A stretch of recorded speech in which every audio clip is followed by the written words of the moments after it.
But the climate, the science is quite evident, and many of us have seen the impacts that disasters are getting bigger, stronger, more frequent, and more unpredictable. And that's the call out on the title. And therefore, our response may need to be better.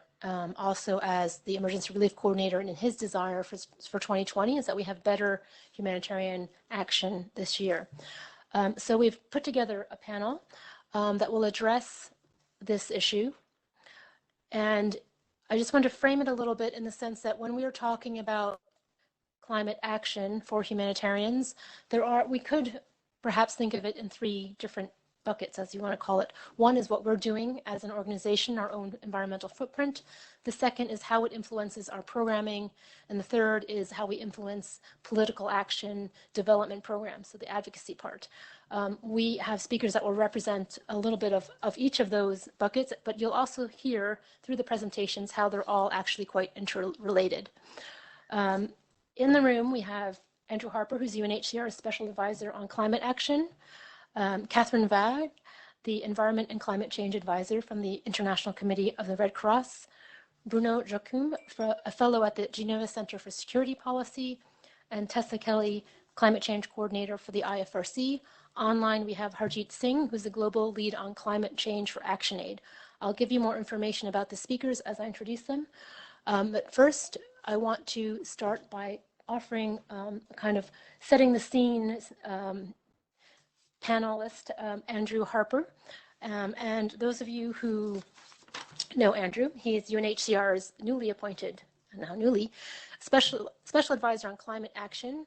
And he's worked with refugees since a long time. Yeah, do you want us to tell you his age?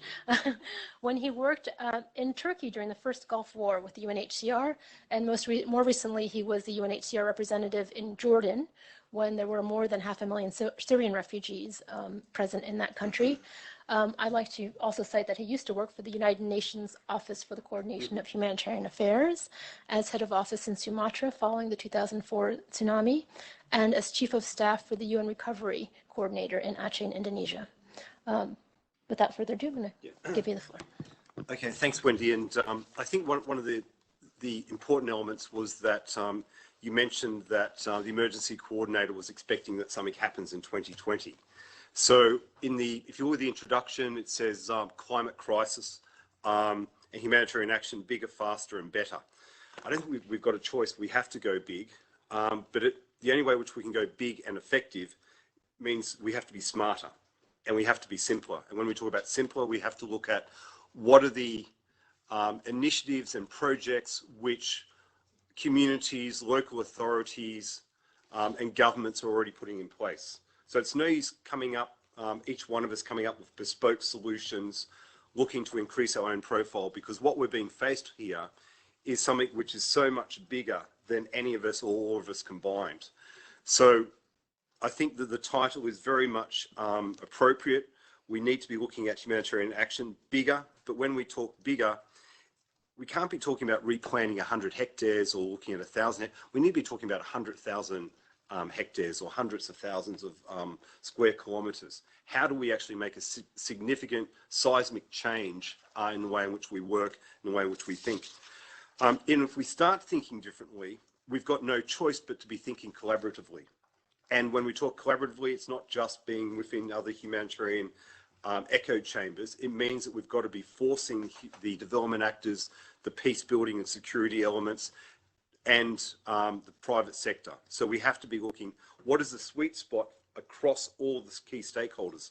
And the opportunity that we've got at the moment is the science is becoming so stark. It's no use saying how bad the situation is. People have to get it.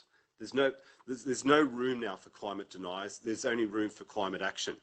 So one of the key issues which we've been focused on at the moment, and I'm just trying to keep it within this whole 7 minutes, is if we just move to the next slide, please, is that everyone's got a stake in this fight.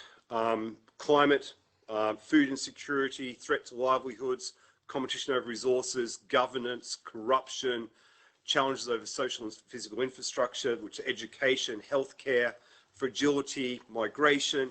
It doesn't matter what you're focused in.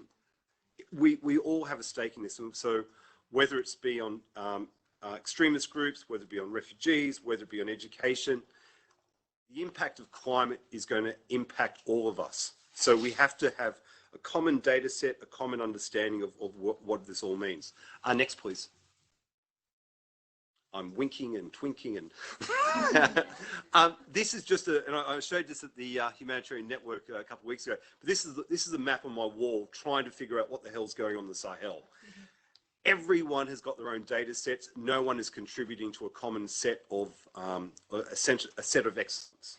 So if we can at least use 2020 to bring the various interests together, the humanitarian, the development, the peace and security, and say, what is it that we're actually trying to achieve? And let's talk at least the same language. Next, please. So the noting again that this is the IASC, I don't think anyone can discount the fact that there is big challenges, but there's also massive opportunities. There is science available to us. There is the ability to use data in a much more progressive way than what's ever happened before. I think one of the issues that if I want to push for an outcome from today is for humanitarians to stop thinking like humanitarians and to start thinking in a much more proactive, progressive way. Stop waiting for people to be vulnerable. Try and mitigate vulnerability. Let's not look at disasters and sort of say, oh my God, what do we do now? Let's anticipate that the world's going to be a pretty challenging and dark place in the future, and we need to be doing much more. Next, please. One element about doing that is using predictive analytics. I know Icrc and Icrc and a lot of others are using strategic foresight. We need to be bringing this all together and having a common understanding. Frank discussions about what the world will be looking like and looking at what can we do to mitigate and adapt to that changing world.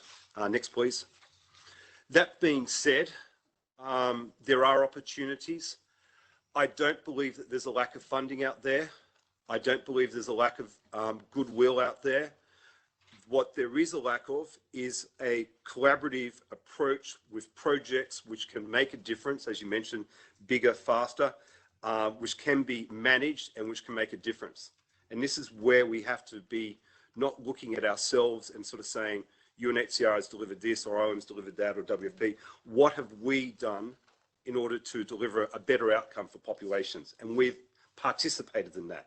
So if we can demonstrate success, if we can demonstrate ambition, that funding, that partnerships, that legitimacy and credibility will follow. The next one, please, is just in some of the key elements, and I'll finish up in 1 minute, is that we go back, we've got to keep it simple. We've got to be dealing with the local communities. We've got to be working hand in hand with the national development plans, working with the country teams. Focus on vulnerabilities, not just the loudest voices, not just the current vulnerabilities. Who do we anticipate to be vulnerable in the future? And what can we do now in regards to mitigating and adapting to the future that we'll be seeing? Again, as Wendy mentioned, the science is out there. We can already anticipate where the challenges will be. I mentioned collaboration.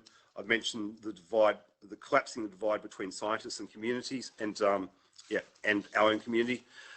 Also, the next slide is just talking about funding situation. This just demonstrates that we will kill ourselves and will become irrelevant within the next 5 or 10 years if we just focus on our own.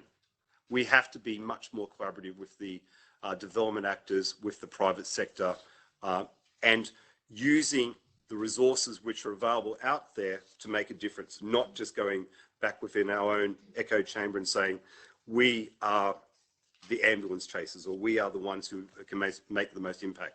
We will not make, we'll make an impact, but it won't be sufficient to change the climate crisis. Thanks. Great, thanks. Thanks for the very concise and informative presentation, Andrew. I'm sure we'll come back and ask you to elaborate on some of those points. But I'd like to give the floor now to Catherine Vad from the International Committee for the Red Cross and Red Crescent Societies, ICRC. She comes with 10 years of experience as an expert in sustainable development, notably at DuPont's Sustainable Solutions, the strategic consulting company on sustainable energy E4 Tech, and the Netherlands Environmental Assessment Agency. Since 2017, Catherine is the ICRC Environment and Climate Change Advisor One of ICRC's strategic objectives in 2022 is to bolster the sustainability of its humanitarian response, which is why in her role, Catherine is enhancing ICRC's own environmental responsibilities and furthering environmental practices in their programming. Over to you, Catherine. Thank you, Wendy. Wow. Thanks very much for the really good introduction, because I don't think that I could have said it better. And I think we agree on a lot of the points. I wanted to highlight 3 things that the ICRC is pushing for at the moment. The first thing is that for about 1.5 years, our policy department has been conducting a lot of research into the combined effects of climate change and conflict, because as you all know, we are essentially active in conflict areas. And we see many factors that link climate change and conflict. And we don't want to say that climate change is causing conflict, but it's certainly increasing the vulnerabilities of the people living in conflict areas. And this is why it's increasingly important to us that we integrate climate thinking into the way we work. What we are also seeing already is that conflict affected areas often have they see the largest consequences, and there are also places where climate action is already weaker than anywhere else.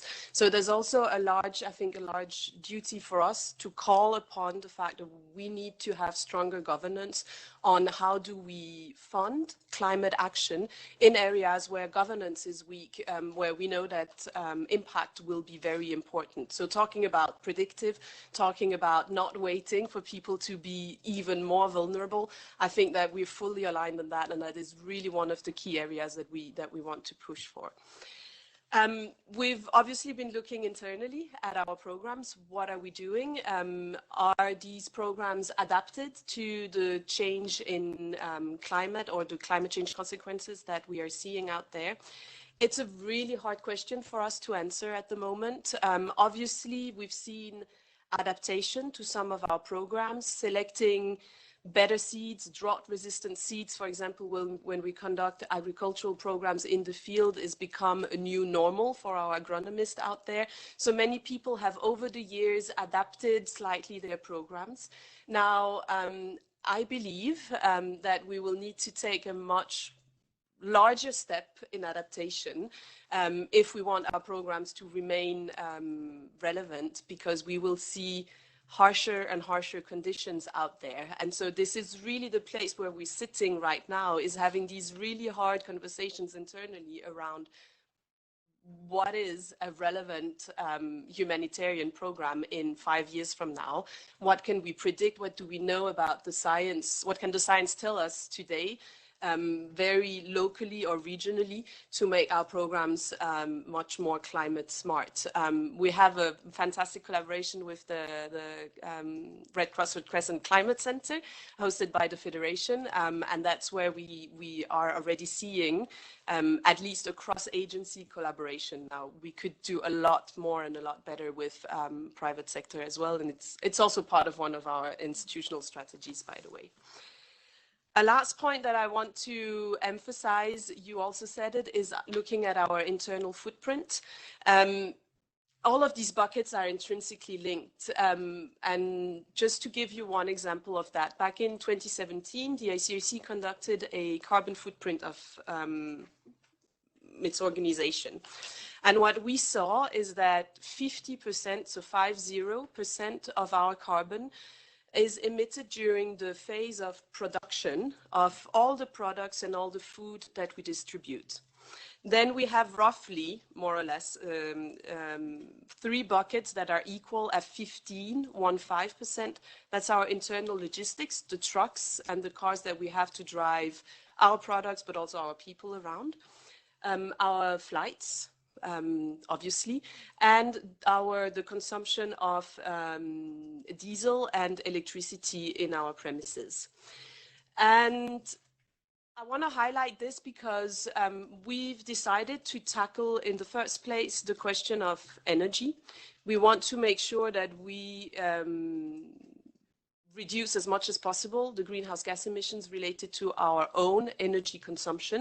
So that is, I mean, obviously looking into being more energy efficient, but also how can we integrate, how can we make it more the natural solution to have solar panels in our operations rather than default, as we've done until now, to diesel generators.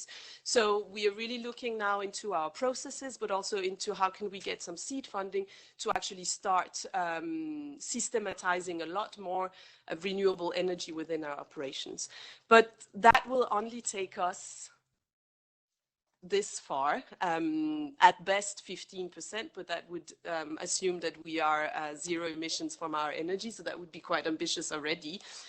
Where we really see that all of these three buckets, as you highlighted, are very much combined, is that if we want to be a carbon neutral organization, for example, we will also need to tackle how do we deliver humanitarian impact in the field, because if 50% of our emissions comes from the product and food we distribute, that is seriously questioning the way we work. So it's very interesting to see how all of these buckets, whether it's programs, whether it's footprint, whether it's policy, in the end up in the same place, which is that we sort of need to redefine how do we deliver humanitarian impact in the field. Thank you. Thank you, Catherine. Some more food for thought. And now I'm going to hand the floor to Bruno Jokum, who was previously the Director General of Operational Center of Médecins Sans Frontières of Switzerland. He's now a fellow at the Geneva Center for Security Policy, working on accelerating the fight against climate change in middle-sized organizations, particularly in health, international aid, and education sectors. Over to you, Bruno. Good afternoon. So I'll enter this discussion from maybe a different entry point to be complementary. I'd like to speak about the question of both hope and social responsibility of our organizations. I mean, everyone's aware of the climate crisis and the emergency. Everybody knows the road is going to be extremely steep in the next 20 to 30 years, simply to stabilize the situation at a level which is, I mean, not desirable, but simply which is avoiding the worst effects. And I think in this situation, of course, as humanitarians or health workers, we can be concentrated exclusively on our own mission, like many other organizations of society. But it's also important to, as you said, to step away from, the narrow functions we have and see what other types of roles we can play in society. I think why do I mention hope? It's because social psychologists have actually demonstrated how important it is as a driver for action to be able not only to describe the disasters to come, but actually to mobilize for a better situation. And I think here, notably here, the intersection between health, humanitarian action, and climate action is really extremely important. And I mean, you're surely aware of the Lancet Commission's, famous statement that climate action is also an opportunity, is one of the greatest opportunities and greatest threat for public health in the century. And when you look at a lot of the drivers of action on the ground, they are often health related they impact each other. So take air pollution. What is actually today producing effects on transport modes, etc., is often sanitary regulations linked to dynamics in towns. If you want to improve health, you have to tackle, transport emissions, and vice versa. Food, the correlation between food regimens and chronic diseases is very immediate, very well described, very well known, and you basically have co-benefits all along the way if you actually act on food regimens, both on climate and on public health. You could talk about how, you know, equality of access of women to health and education plays an enormous role in stabilizing demography. I mean, the correlation is extremely strong. And when we hear, you know, pushes for more birth control or things like this in certain countries, whereas the correlation between equality of access to education and health is much more powerful as a lever on demography. I mean, there are important roles to play. So yeah, this ability to actually show that action is not only damage control, but also producing a better future is quite critical. And I think it's also a question for humanitarians, because it's going to be, I mean, the pressure of events is going to be tremendous. It's very likely that the means are always going to be late, and they're already missing on many humanitarian crises, so they'll continue to be missing in the future. And mobilization around what creates better situations is important. Social responsibility of humanitarians. So, I mean, humanitarians and health institutions have an enormous amplification role in society. I mean, they're credible, they can influence their ecosystems. Health professionals are, in most countries, among the most trusted professionals. They are basically, you know, more trusted, way more trusted than the average. And still, it's a sector that's been less and less, but mainly sitting on the fence, and most health professionals are not mobilized. Just like humanitarian organizations publicly are not extremely mobilized on the climate emergency. I mean, yes, there are internal objectives for sure. It's an issue, people are working on it, but they're certainly not in the position of, you know, major cities or companies that have made, you know, declarations of emergency linked to climate, or have already, appropriated an objective of going towards net zero or reducing radically their footprint in the next 20 years. So it doesn't mean that organizations are not working on this, but they're not necessarily claiming it. So there is a kind of here. Well, there's a gap. There's a gap between identifying it as an issue and actually mobilizing to the point that it becomes, you know, a priority emergency. The responsibilities, they're known. It's about footprint, but it's not just saying, it's not about simply improving the footprint. It's actually following the trajectory, which is pushed by scientists, which is, you know, gross reduction to as close as possible to zero. It's not about compensation either. I mean, you know, compensation is the easy way out for many organizations, but it's heavily criticized because it doesn't necessarily lead to the right levels of reduction of emissions. So it's really about claiming the right objective, claiming the trajectory, being transparent, and actually voicing it in society, because these institutions and organizations have ripple effects on their ecosystem. It's if hospitals or organizations that are helping vulnerables across the world are not actually voicing the fact that they've taken stock of the scientific diagnostic and they're going to, you know, act accordingly, it's going to be very hard for any type of business to follow the track, you know. And I would say our communities are probably late on many political objectives that are already stated in other circles, at least in many states. So that, I mean, these are the main messages. Maybe to conclude, there certainly would be an added value for organizations, like in other sectors, to actually coalesce and form a community of practice, with basically, I mean, I see really three key ingredients. It's basically how to mutualize or at least share, good practices, operational support, expertise on how to go for fast reduction in terms of footprint and adaptation of programs or sharing of experience on this.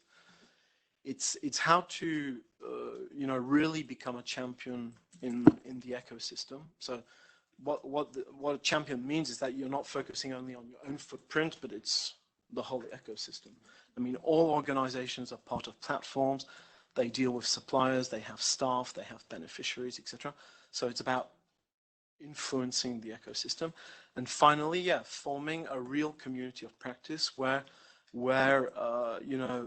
tools, knowledge, visibility, etc., support each other. So it exists in some circles on climate action. It doesn't exist very strongly in the humanitarian community, and it exists partially among certain health institutions. But I would say we're completely underutilizing the potential of the organizations. And when you think of the reach, it actually, there's a greater role to play here. Thanks, Bruno. I don't know if many of you are familiar with the Project Drawdown in Science in terms of the largest impact, and I think what you've alluded to in terms of girls' education and family planning, they said as well, if you combine those two solutions, which are currently ranked 6 and 7, but if you put those together, that's like the third greatest solution. We can talk about that more, but I want to give the floor now to Tessa Kelly. Tessa coordinates the development of IFRC strategies and approaches to climate change, working as part of the Red Cross Red Crescent Climate Center team. And prior to this, she was working on IFRC's law and disaster risk reduction, climate change adaptation, and community preparedness, and coordinated the disaster law program for the Asia Pacific region based out of Kuala Lumpur. Her prior country-level experiences include in Vietnam with UNDP and Laos PR. Thanks. Thanks so much, Wendy, and for also arranging this dialogue, which I think is really important to continue to, I guess, bring us together and encourage each other to reach more and to do further. So I think we've heard very clearly today that climate change is certainly driving risk across all of our programs and operations, whether we're talking about the Pacific or the Sahel or Europe. We know that climate change is certainly increasing the frequency and severity of extreme weather events. So we know that impacts are happening now. We know that they're going to get worse. The IFRC last year commissioned a study where we looked at what the potential humanitarian needs could be by 2050 unless we take drastic climate change adaptation and mitigation measures. And what we found is that by 2050, we could be looking at international humanitarian needs doubling to 200 million people needing international humanitarian assistance by 2050. Now, this is a pretty conservative estimate because it doesn't take into account the impacts of climate change on conflicts, which we've heard today is, of course, a massive impact. And it only looks at international humanitarian assistance. And of course, most of the impacts of climate change are happening at a national and local level, and that's where the responses will be taking place and where we'll see the biggest impacts. So how are we as humanitarians going to keep up? How are we going to respond to these needs? And the answer is, with outstretched resources already, we won't, unless we actually look at seriously changing the way that we work, adapting, looking at our own behavior, and becoming much smarter, as we've heard today. So I wanted to address with you today how IFRC is approaching this and also where we think we can do more together. So our IFRC strategy 2030 now places climate change as a top priority for us. in the next 10 years. And we have been working with ICRC in developing a set of bold new ambitions, how we as a Red Cross, Red Crescent movement can address the climate crisis. And that sets out a number of different ambitions, but just in some, we're looking at doubling our climate-smart disaster risk reduction and early warning, early action reach. We will integrate an understanding of climate change across our programs, across health, livelihoods, water and sanitation, climate-related displacement and migration. And when I say changing climate risks, I mean understanding how risks will change based on science and forecasts, and not only what we have experienced before in the past. We're also looking to become much more anticipatory in the way that we're working. And we've heard a little bit about that today, but we have an approach of forecast-based financing, which we are working in 31 countries at the moment to mobilize. And we want this to become a much more standard way of working, also through our forecast-based action by the Disaster Relief and Emergency Fund.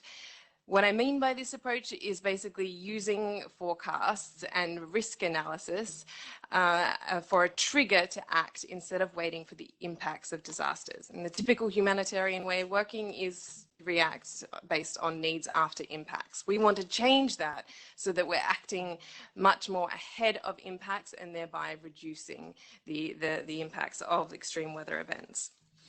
Aside from that, we will also look at this broader influencing role that we have in terms of influencing policies, investments, laws to place greater focus on the most vulnerable people being affected by climate change, and mobilizing our 14 million volunteers to actually look at individual actions that they can take for climate action. And across all of this, we'll of course be looking at our own environmental and carbon footprint, what we can do, our responsibility to change our own behavior, and look at how we are contributing to the crisis as well. So that's what we as IFRC want to do, but for how we can work as a community together.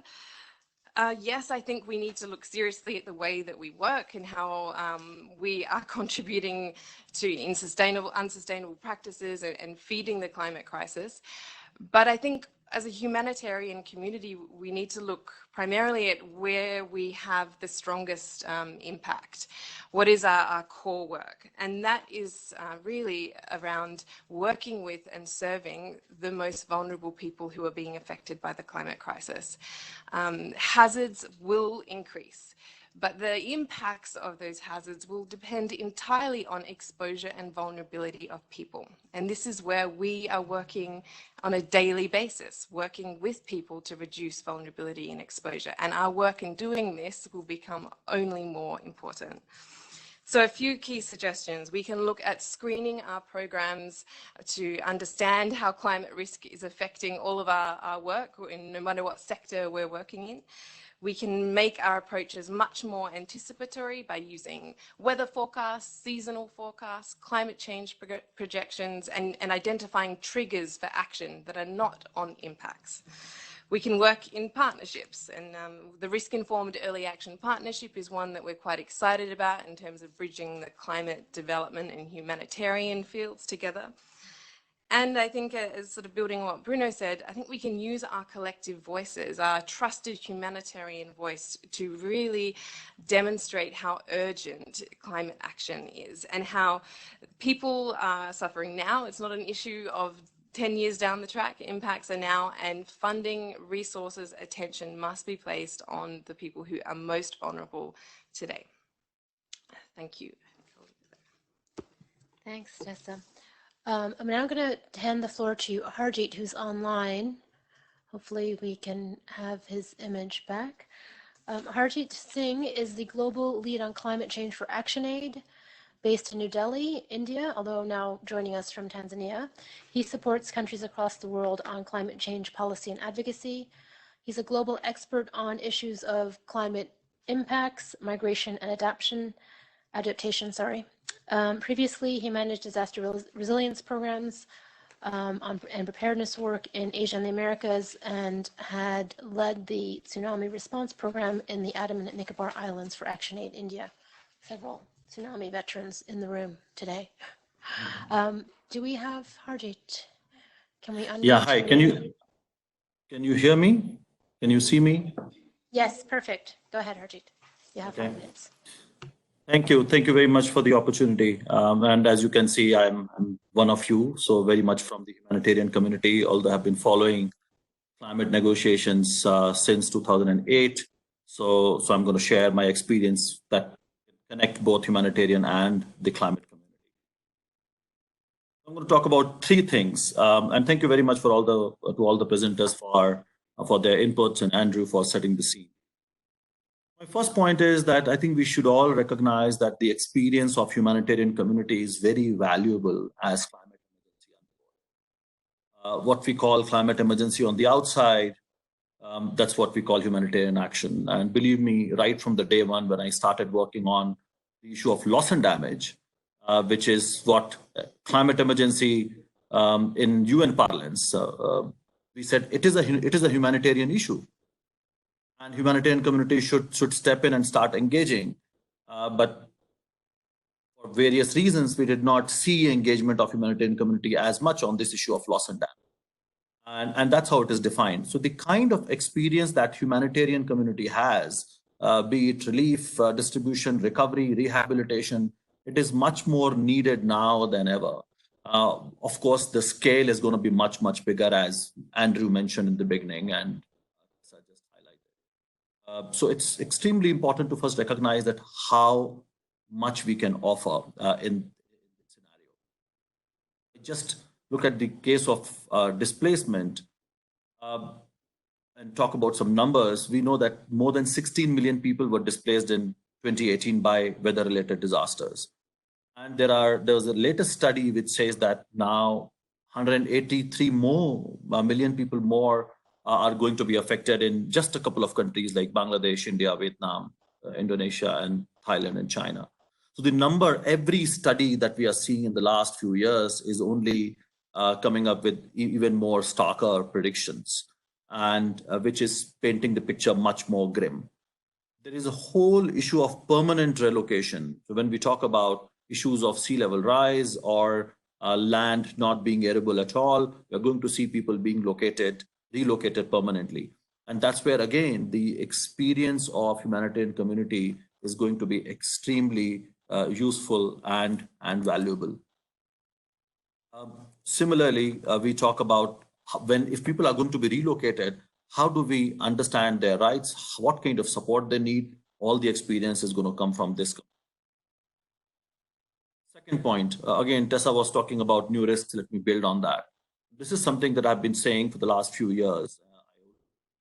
For New Humanitarian, highlighting exactly that. As humanitarian community, we will have to look beyond conventional disasters. We always refer to extreme weather events.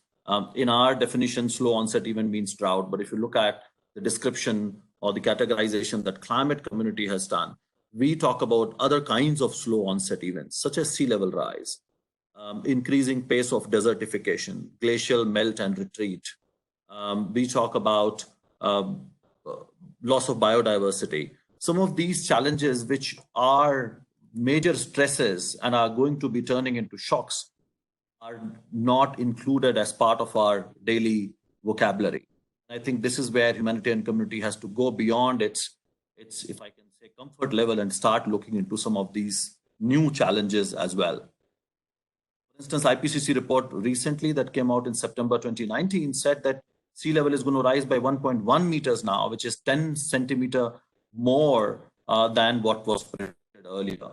And this report was on oceans and cryosphere. It also talked about how our frozen lands, which are melting, they are going to unleash even more carbon, which means we are going to be in a feedback loop, causing much more warming. And that domino effect has still not been taken into account when we talk about warming and impacts. And that report itself talked about 1.4 billion people at risk, 670 million people in mountainous regions, and about the same number, 680 million people in coastal areas. And we are talking about millions in Arctic and millions of people, tens of millions of people in small islands. So that's the scale we are talking about. There's another challenge of ocean acidification. Now, oceans are not only turning warmer, but also turning acidic and less productive. Now, coastal communities who depend on oceans and seas for their livelihoods, and they're living in the coastal areas, how they are going to be affected. It's going to be a massive challenge of livelihood insecurity, food insecurity. How are we going to deal with that? And as Andrew said in the beginning, we don't have to think like a humanitarian community. We have to really connect with all different sectors and disciplines to look at what is going to happen in future. And I think that's a very important point that Andrew made. So yeah, people are going to lose their land, their homes, their livelihoods. That's the kind of emergency situation we are looking at. So, and they will have no place to go. So again, if I connect it with my previous point of displacement, how are we going to respond to such situation, which is going to be extremely grim? Another issue that we are discussing at the international level, at the UNFCCC, which is about non-economic losses. We don't, in fact, like that term non-economic losses. And we are advocating for even that nomenclature to be changed. We want it to be renamed as social, cultural, and environmental impact. What we are talking about here is loss of culture, loss of language, loss of territory, even displacement, loss of health. So health issue also came up today, loss of biodiversity. Some of those issues, again, need to be looked into in the overall perspective and risks that we are talking about. The third and final point is, which we talked about finance, and Andrew said there is no dearth of finance. I would slightly disagree with that, because the scale that we are looking at is much, much bigger. There was a recent report that ActionAid published where we picked up numbers from other studies, and it says the cost of damages is going to reach $300 billion per year by 2030 and $1.2 trillion per year by 2060. And that's as per the current warming levels and the way impacts are increasing. It does not take into account the feedback loop that I referred to. And as I said, every few years, we are seeing how predictions are being devised, and we are seeing much more difficult scenarios. So at the UNFCCC level, something that we have been talking since 2008, in fact, or rather 1991, that was the first time that Vanuatu talked about how do we deal with these emergencies. So if we talk about 1991, we are talking of decades and not years. Anyway, the concrete discussion started in 2008, and that's where we talked about finance. How money is going to be provided to communities and countries who are facing this climate. And things are moving. Next month, there's going to be an expert committee. That's the process for setting up an expert committee is going to be initiated in Bonn in the second week of March. That decision was taken in Madrid in the last call. Now, when we talk about loss and damage finance, what we are talking about is basically more money going to humanitarian community to deal with climate emergency. And that's where, yes, it's a very politically contentious issue, and the scale that we are talking about is in billions. But the good news is that we have also identified several ways of raising this amount of money. If we only shift fossil fuel subsidies, we can raise $300 billion. If we apply a climate damages tax, we can raise $75 to $100 billion. And we are talking about a tax of $6 per ton of carbon, which is absolutely realistic. In fact, my own country has that kind of a coal cess in India, and even Germany also has a similar one. So the money is, yes, going to be available provided there is a political will. And we really don't want money to be shifted from education, health, or infrastructure development and then spent on emergency response. That's why we need new sources of finance. And my very, very last point linked to this is there are now going to be new systems needed. Alongside new sources of money, we also need, we have Warsaw International Mechanism for Loss and Damage that brings disaster management, these slow onset events and non-economic losses, everything under one banner. We need similar way of coordination mechanism at the national level so that we can start looking at all the risks in a much more holistic manner, and that can also help do much more joint planning and action, as many of you have talked about. Thank you, Harjeet. I want to take an initial round of questions. Panelists, you're also welcome to ask questions of each other. If I think there's an interesting discussion, a lot of cross-sectional strands to pull together. And then I'll give the floor back to the panelists on the initial round. And then if we have time, I'd like to continue. We had reserved the briefing to be until 4:30 today. So if you can stay with us, that would be great. I think there's a lot of food for discussion. So I'm going to first see if there's any speakers and questions. Can I please ask you to be concise so we have time to go around? So first, I'd like to give the floor to Kristen Hargan from Icrc. Sure. Sorry, hi, it's Kirsten Hagen from the Icrc here, and forgive me that we have a second Icrc person speaking. It was just to give everybody a heads up around an initiative that would be of interest. Myself and Kirsten Mildren from OCHA in New York, who I believe is probably on the line as well, are co-chairing a new IASC subgroup, which is focusing specifically on climate change, humanitarian action, and collective advocacy. And so this connects a lot to what Tessa was saying in particular around what is our role in terms of raising our voice and what is our message. Now, the purpose of the group is a couple of things. The first is around better coordination in terms of how we do our advocacy and how we engage and reach out as a humanitarian community to the climate community. And I think the second one is very much around raising awareness and getting the humanitarian issues onto the agenda. So it's not only the humanitarian impacts of climate change, the fact that they're impacting now, that shocks are happening now, they're impacting people, but also the need for scaled up action. So if there are people in the room who are not yet part of this, and we have a really large number of the different IASC members who have joined, but we've also reached out trying to break down the silos. So we have UNFCCC colleagues who've joined us as advisors, UNDRR, others from more development backgrounds to try and help us get the terminology right. So when we talk about mitigation and adaptation, we understand what we're talking about because it's different for the climate community to the humanitarian community. And so we've now held a virtual workshop and an all-day workshop at the Humanitarian Networks and Partnerships Week meeting in order to put together a work plan that includes things like a common narrative, key messages that we can all use, sharing our research, working out how we can better engage in events together, and also some tip sheets around this terminology issue, which I think is going to be a challenge that will come back to bite us over and over if we don't start understanding the language that is being used by the other communities.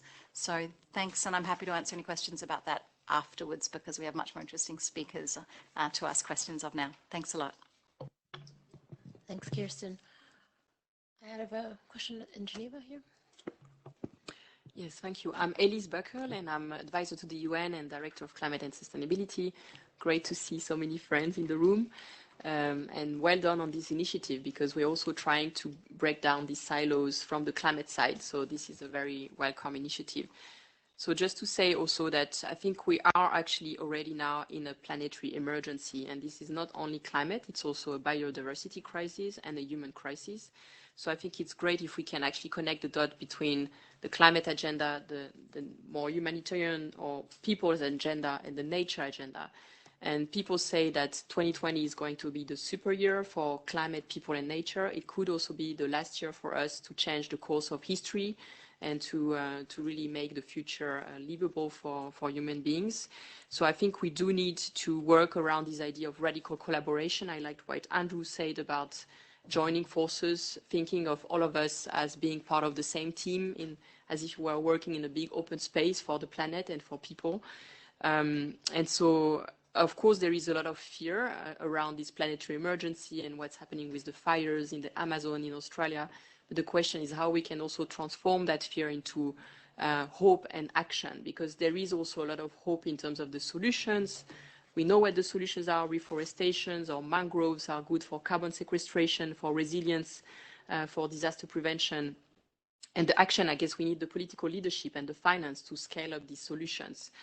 So something we're also trying to do here in Geneva is to have Geneva-based COP Presidencies Friends Group to see how we can also support the UK, France, Costa Rica, Italy, China, these key countries for this super year to make 2020 a success for people and nature. So I think maybe some of you here, Andrew, or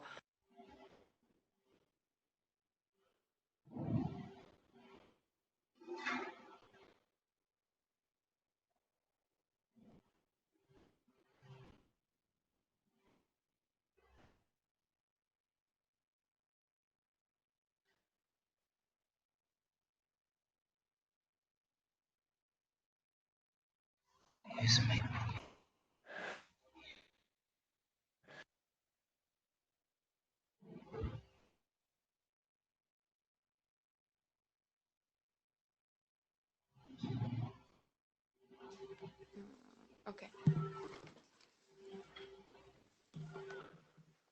Okay, we have a question from Kit Dyer. One of the challenges for small and medium-sized organizations is how to find the resources to really map our own impact, programmatic as well as operationally.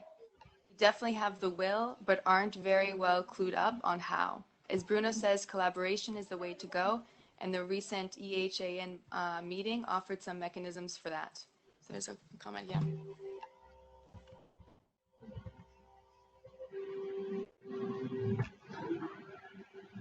Okay, I'm going to hand it back. I'm going to take advantage of my position as chair to ask a question, and also then hand it back to the panel to answer this first round and see if there's more questions after that.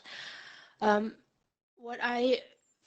question is, we heard a lot about some of the different networks that we have now for advocacy and bringing together messages. What we say is that we still need is some more practical actions, and what are some of the takeaways that we have? I know you've proposed that we have a community of practice, but is there a platform where we can share those practical actions, and what exactly should those be? Where's our greatest areas of priority focus? We had some ideas from ICRC there. And I know that in some of the, let's say, French strands of thought about the climate emergency, there's also people that feel that it's, we have to accept this is a new normal, but we still need to take individual actions to be morally coherent. So that means both as an individual and as an agency. The conclusion also in some of these books is that because we've gone so far in this emergency, we need to be much more radical in our collective advocacy, as we've seen the press release yesterday by Christina Figueres as well, that even calling for, in some cases, civil disobedience. As a UN, it might be more difficult to take that position, but is there a way that we can be more activist, or should humanitarians be more activists, and if so, how?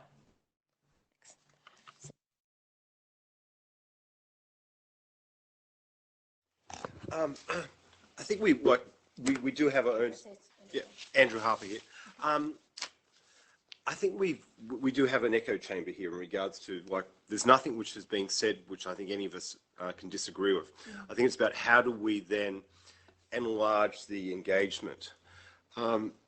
Given that we are representing the IASC, or we're contributing to the IASC, I was reading one of the reports from the UK where they provide a stock take each year to the Prime Minister. The Prime Minister has to do it to Parliament.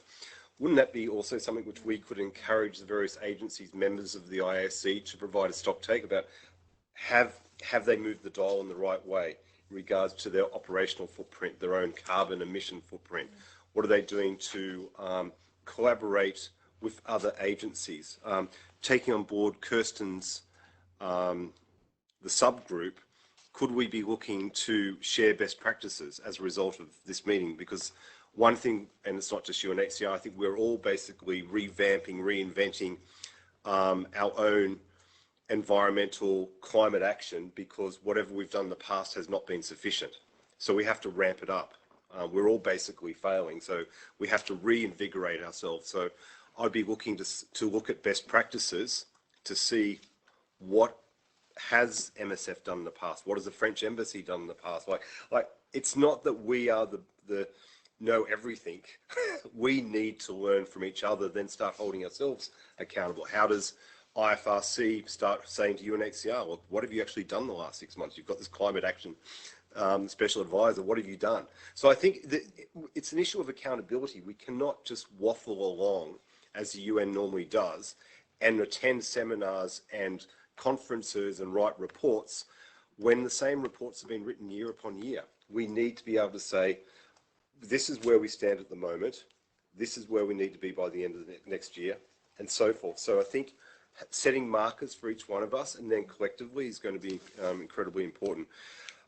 Radical collaboration, I can put it out there now that we're willing to work with anyone at any time, anywhere, whether it be on the operational footprint, whether it be looking to see how we can green our own operations or our, the headquarters, or also doing joint reports. Again, what is the population's thinking? It's just because there's Red Cross, Red Crescent movement doesn't mean that we should not be working with the UN. Just because it's MSF doesn't mean that we should not be working with the UN. So how do we take advantage of this crisis to change the way in which we work? And I keep going back to the issue of money because I was also involved in the Iraq War. And if people say this is not the similar situation or even more threatening than a war, and those resources are not there, then I think it's mistaken. Like in Iraq, I think it was basically $1.9 billion was being spent per week. I think for the total Iraq war, it was about $3 to $5 trillion.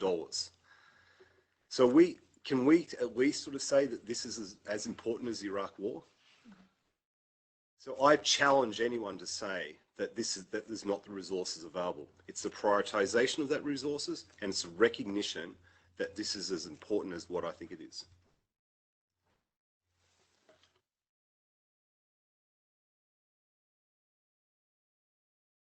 Maybe just to respond in a more spontaneous way. I mean, I really like the framing of what you've just said. I'm not sure the stocktake reports is enough or because we are really running out of time. But I think I like the idea of having maybe this interagency standing committee taking some collective action. So for example, if every single organization that is part of this committee could declare a planetary emergency, I think that could have a lot of impact collectively. Of course, you need more than just a planetary emergency declaration. You also need the response plan, but in a way that's more future-oriented.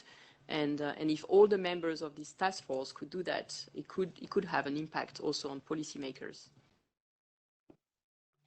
Can you envision a global humanitarian response plan? Okay, next round of, yes, Harjeet, please come in.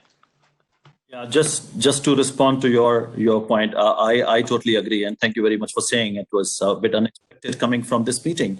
So definitely, I think this is the moment where all agencies have to, I would say, get political.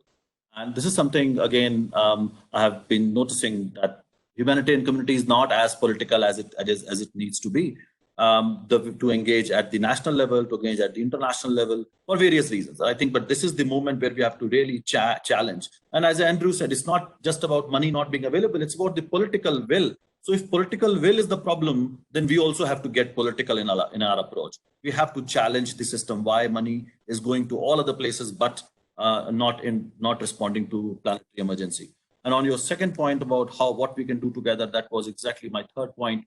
I think when we are looking at different disciplines who are not working, or rather working as silos and not working together, I think this is where the national level, so apart from the coordination, and it's excellent initiative to set up an IASC group for that.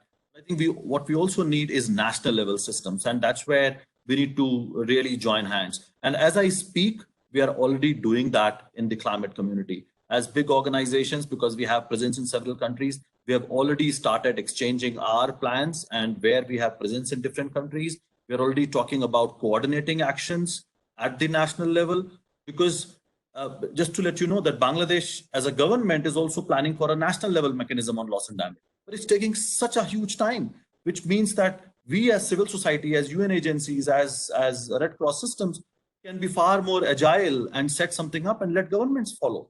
So we can really go ahead and set up a similar system at the national level. That is the need of the hour. And that's where we'll find different solutions really, really coming together. And we will see resources also coming together. Thank you. Thanks. I have Bruno and then Tessa, and then us. I don't know if you're going to answer Kit's question also on resources.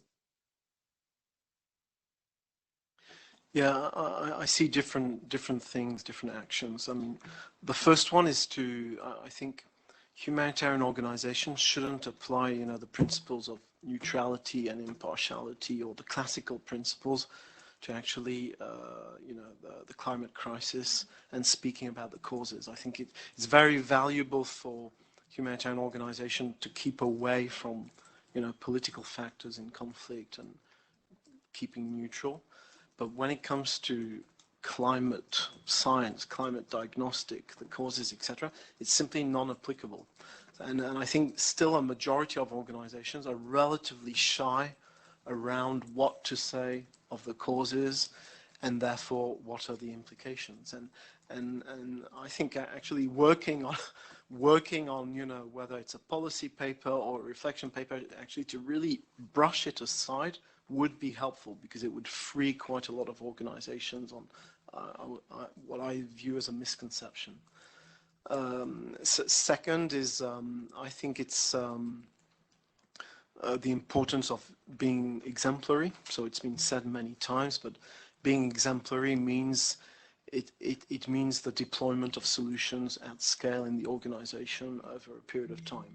So it's the climate emergency declaration, but it's actually all the consequences, and not doing it discreetly, but actually showing it, because that's where you have social impact. And then, I mean, it's been said before by one of the persons online. I mean, so many organizations have simply no way to be equipped to face this. I mean, the big organizations can set up teams or have expertise, but most do not have the resources to equip themselves. And here, I think ways have to be found to, to really mutualize, to be able to offer the support. And it's not only between humanitarians, because there's immense experience in other sectors outside. I mean, in the end, humanitarians or even health institutions are what you call service sector organizations, and the big emission, the emission masses, etc., are more or less the same. Same with supply chains, etc. So there are lessons to be learned from many other sectors, and actually that's where pooling is necessary. I mean, in a normal emergency situation, there should be actually a public agency offering support for the transition of organizations. It's not yet happening, unfortunately, so you need other initiatives. And yeah, I think, there are so many humanitarian organizations who would be happy to have this support.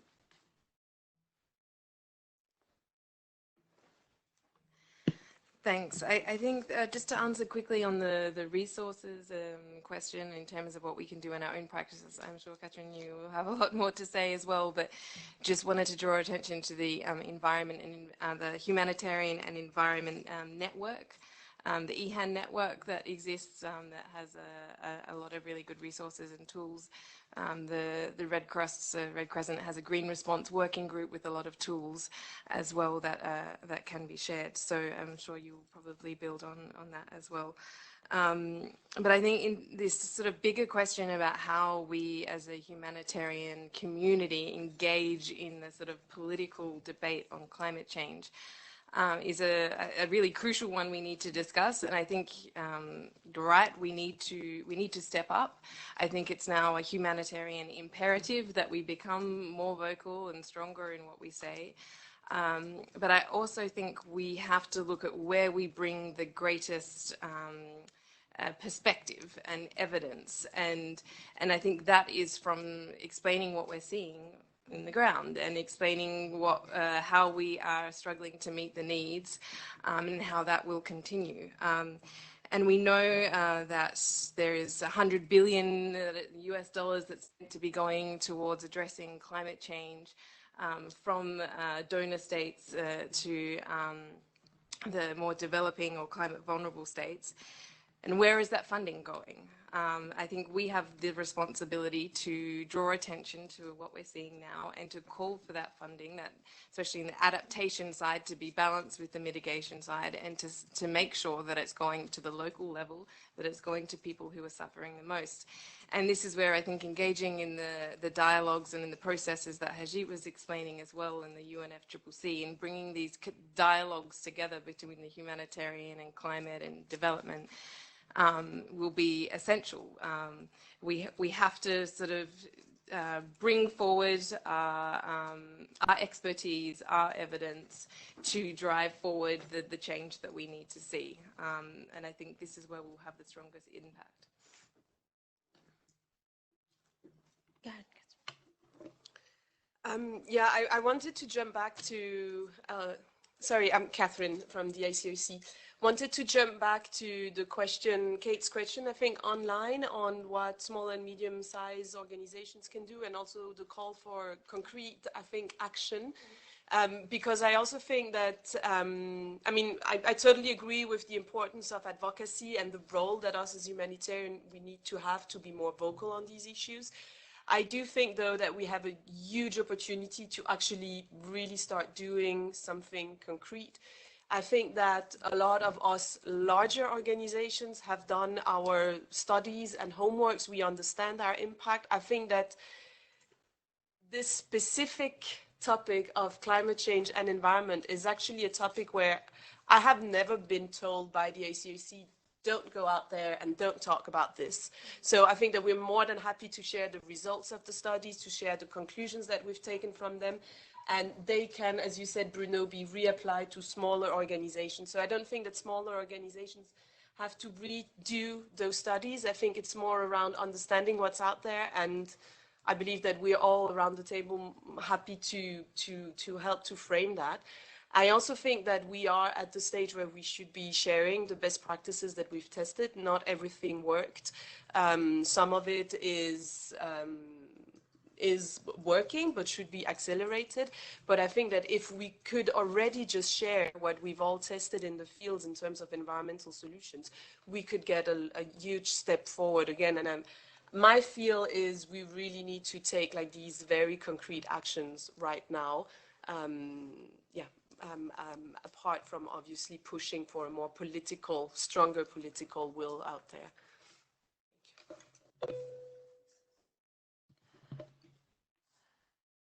I mean, it just reminds me of when I went to Haiti on my first deployment in 1993, and I wanted to recycle my batteries, and there was no place to do that in Haiti. And I think now, if I went back, I would try to, you know, create a network in country and figure out how to do it instead of like putting them in my suitcase. And the second is when I was working on in Jordan also during the crisis, and we had this issue about trucking water to sites rather than being able to put in a water purification plant because of the financing. Yeah. The difference between humanitarian development financing. Again, I hope that now with all the discussions around collective outcomes, we're overcoming some of those barriers. We have time for another round of questions if there are people online in the room. Andrew wants to come back again. Okay, I think like the water trucking is a good example because there's the issue of energy, which is about empowerment, because it's no use sort of like looking to save, and we end up actually doing a disservice to vulnerable populations. So we've got to be able to try and find ways in which we can provide sustainable energy, sufficient water. But what we often find is the most challenging thing. It's not necessarily planting trees or providing the water, it's the management. And so how do you ensure that there's appropriate value being placed to what is, it's not limitless amounts of resources here. And we're talking about Jordan, we're talking about water, but there's no value given to that water. It was basically, the taps could be left on full stop. So how do we not only look at best practices, but smart practices which value scarce resources, even if there's no value given to them now, there should be in the future. And I'll just sort of throw out a couple of takeaways, which just to sort of say that even small things, I think we can be moving the right way. We distribute, let's say, could be 5 to 10 million blankets per year, which is quite a lot, and I'm sure that IFRC and Icrc and everyone else does. I'll put out a lot of blankets. What we've been looking at is trying to create a let's say a demand for recycled materials in which to make the blankets from, because it's been challenging because they've not been able to find recycled materials to produce the blankets. But what we're trying to do is create sufficient demand that they'll be supporting the industry of recycling. Just to give you an example, and that's something which we can collectively aim to do. Another thing is that we procure, let's say, millions of utensils, forks and spoons. What we've decided to do is stop polishing them. And because that polishing also requires, let's say, several million pieces of cotton and water and whatever, because like they don't need to be polished. Small steps, but something if we all contributed these small steps, you can start moving the right way. You don't have to be be using perfect white boxes with a UNHCR logo on it? Like, how do we use, like, how do we sort of take a step back and sort of say, do we really need to be doing this all the time? So I think every decision, I suppose this should be the takeaway, every decision that we make that we take from now on should be having a climate environmental responsibility lens or prism given to it. And we should also, from this IASC, I say we should do all this sort of stuff, but there's a number of vehicles and opportunities that we've got between now and the end of the year that we should be taking advantage of. Certainly from UNHCR, we've got the Ngo Consultations. The NGOs should be advocating and demanding much more about how we can be more responsible. You've got the High Commissioner's Dialogue at the end of the year, which is looking at also climate action. We've got the COP, and each one of us has got these important meetings and markers throughout the year that we should be collectively going to and reporting about what steps we have undertaken, not UNHCR, not IOM, not like, but as a group, what have we decided to do? What code of conduct or best or principles do we agree to as a voluntary, it should be, as a group to move forward?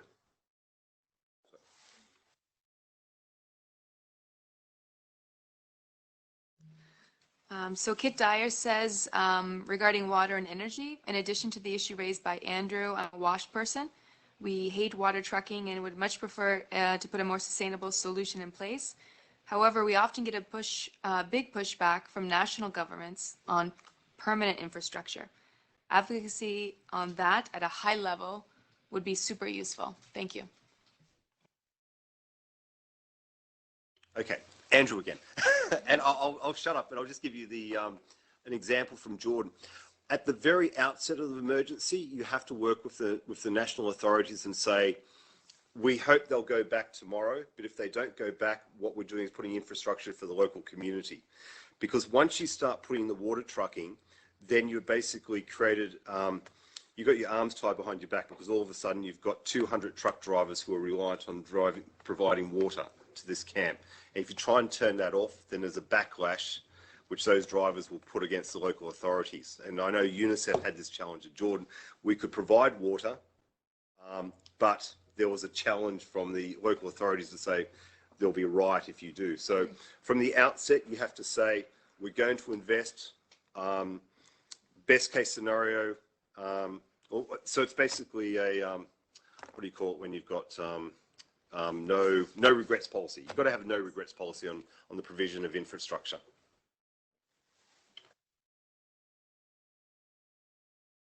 I want to give the panelists a few minutes to give us some parting thoughts and some takeaways. And I also would like, but before I do, I would like to just check one last time if there's anyone who also wants to share their key takeaways or parting thoughts. Well, it's just a question, actually, if we can still have time. I'm Margherita from the UNEPOCHA Joint Environment Unit, and I have just one question for Icrc. So you mentioned some of your own internal commitments to reduce the environmental footprint, and you spoke about energy, food, etc. So this is indeed also one of the areas we're engaged on, also with many of your organizations on minimum environmental standards and engaging also with donors on that. So I just wanted to know if you had any insights on the reactions from donors on this.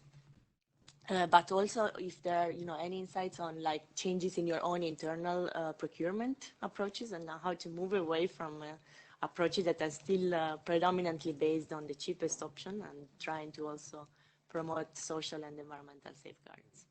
Thanks. So I'll start with the second part of the question. So the Icrc has actually done a lot of work on the procurement side for more than 10 years. So it's not a new thing for us. We have what we call a quality, social and environmental audit system in place. And that is today for our main relief items. So the 8 kitchen sets, blankets, tarpaulins, mosquito nets, and the 8 typical ones. Where we only work with producers, first of all, so we don't buy from, I'm losing my words. Anyway, we go directly to the plant, we go directly to the source, and we actually audit the manufacturing process there from those 3 points of view. So we look at the quality management system in the plant to ensure that they are able to replicate the same product million times over. We look at their social standards. So obviously the typical no children labor, no forced labor, but also things like just minimum wages, conditions to let go of workers, etc. We have individual one-on-one conversations with the workers in the plant to check that whatever official policies in place is also actually applied. We look at health and safety standards, obviously, and we look at, I would say, rather basic environmental standards, but still a minimum of, for example, we are no longer buying blankets that are colored, because the dyeing process, most of the plants would reject directly the wastewater into the close by river, which is a huge pollution issue. So basic things like that we are auditing. We do that in collaboration with an audit, external auditor, but we always go with the external auditor just to ensure the quality of the audit process. Our ambition is to actually expand that process to the suppliers from which we buy at least 100,000 Swiss francs per year. So we're not there yet, but we are starting a process of actually training all of our local purchasers embedded in our different delegations around the world, so that they would at least be able to visit the suppliers before we commit to procuring from them. So we have, and again, I know I couldn't give you, I can't remember the name of but there's a network where we share all of what we've found with many different humanitarian agencies, including UN agencies. I mean, there's really no locked door here. It's the more the merrier, sort of, around the table, as we could push these processes forward. We also do look at redesigning some of our products. So I'll bring back the idea of the non-polishing of the kitchen sets. What I know is, for example, on the kitchen sets, some years ago, we actually asked our suppliers to take out all of the single-use plastic wrapping around every single item in the set, which didn't make sense. We asked them to make the knives and forks shorter so that they could be packed inside the cooking appliances, so that makes the box smaller and easier to transport, less emissions, etc. So there's loads of smaller optimization things that could be done. It takes time. I think that's more, it's more on the resources, human resources, to push these projects forward. So again, the more we are to be able to look at individual items and then share, I think the better. On the donor side, we've had rather positive feedback when we talk to donors about what we do. But it's also, I think that donors come to us rather with questions. So we've seen, and this year, a huge increase actually in demands for donor on, we'd like to understand the concrete steps that the ICRC has taken around this or that policy. We haven't yet felt a huge pressure to, we don't see that any practices that we may not have adopted has prevented us from having any funding. We haven't seen things like that yet. So I'd say that donors are rather positive. The question mark I have to donors is rather how far will they be positive once we start claiming that in certain cases it actually costs more money to set up a certain type of processes. So one of the questions we have internally at the moment is around palm oil. When we purchase palm oil, should we purchase sustainably certified RSPO palm oil? Apart from the whole ethical question, is it really sustainable, etc., the other question is also, it does cost more money. Are donors willing to cover for that additional cost? And there we don't have an answer yet. So super positive when we do it, and when it's there, would they be willing to go the step ahead and actually support financially those processes? I would guess yes, but it's a guess. Okay, conscious of time, I'm going to actually ask panelists to give us their one key takeaway from today. I also want to ask, you mentioned that a lot of good practice has been done, maybe your audit, some of the criteria assessment, and there is a site where we can find that. So what I'd like to suggest is we'll publish those links on the IASC event page linked to this event so that people can look for it afterwards. So I'm going to go around. I'm going to start with Harjeet, your key takeaway or message for us. To see interest.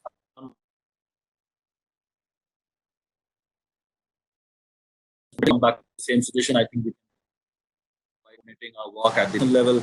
And please join hands on the issue of loss and damage finance. Yes, it's a political absolutely needed to increase the scale of respond to climate emergency, and we can very well do it if we all join hands. Thank you very much. Great. I think Harjeet is urging us to be more engaged with the climate science community and especially engage in the loss and damage discussions. Thanks.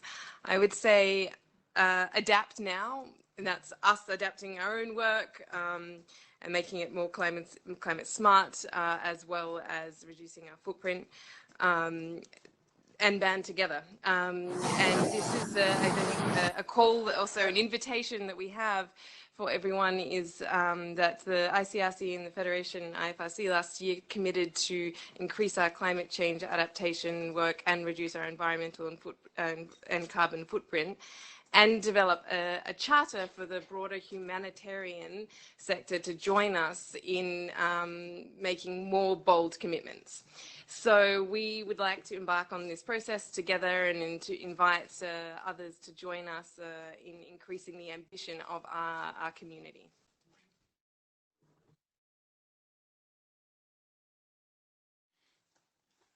Well, I'd say, I mean, I don't want to repeat myself, so it's basically, accelerate the deployment of solutions and try to make a commons out of all the knowledge and experience out there.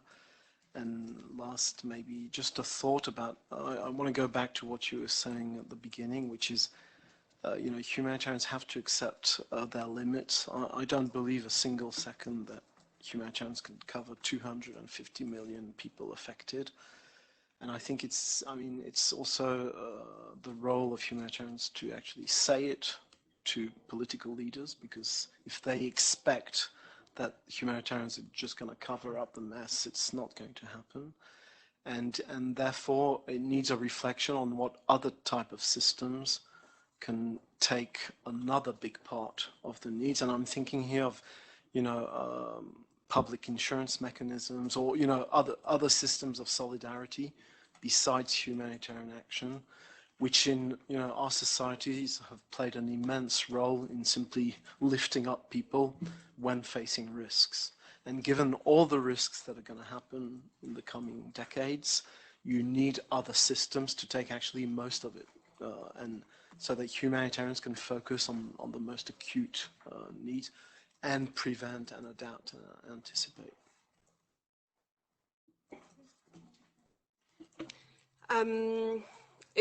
We might not have touched upon it a lot today. We've talked a lot about I think the bigger systems, the bigger changes, which are, I truly believe, so fundamental. But I think that we also shouldn't get scared about the level of change that we need to do. So maybe it's rather an ask for every one of us to just be more conscious about the environment and the climate change impacts of each of our decisions every day in work, but maybe also at home.